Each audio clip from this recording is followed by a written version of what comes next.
इस वीडियो को देखने के बाद अगर आपके आंखों से आंसू ना निकले तो फिर कहना मैं गलत था। आरजेडी कांग्रेस के मंच से मेरी मां को गालियां दी गई।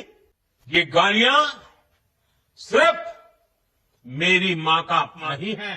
ये देश की मां, बहन, बेटी का अपमान है। मैं बिल्कुल निंदा करता हूं कि हमारे प्राइम मिनिस्टर को गाली देना गलत है, लेकिन पीएम साहब ने लाइव आकर कहा कि ये हमारे देश की मां, बहन और बेटियों का अपमान है। और ये सब सुन के बिहार के नेता फूट फूट कर रोने लगे। मोदी जी 140 करोड़ देशवासियों के पीएम हैं, तो मैं उनसे सीधा सवाल पूछना चाहता हूं कि मणिपुर पिछले 2 सालों से जल रहा है, वहां महिलाओं को निर्वस्त्र करके घुमाया गया, क्या वो हमारी मां, बहन और बेटियों का अपमान नहीं था?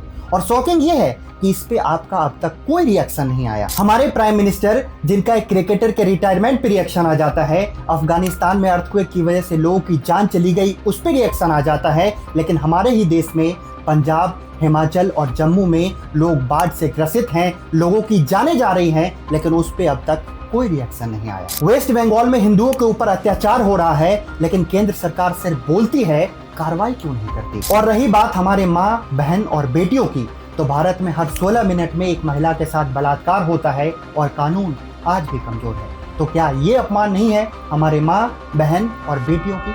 और ऐसे बहुत सारे सवाल है जिसका या तो सरकार जवाब देना नहीं चाहती या फिर सरकार के पास कोई जवाब ही नहीं है। और पीएम साहब, आपके और आपके नेताओं के आंखों में आंसू देखकर ऐसा लगता है कि आप कमजोर हो रहे हो, और अगर आप कमजोर लगोगे तो पूरा देश कमजोर लगेगा।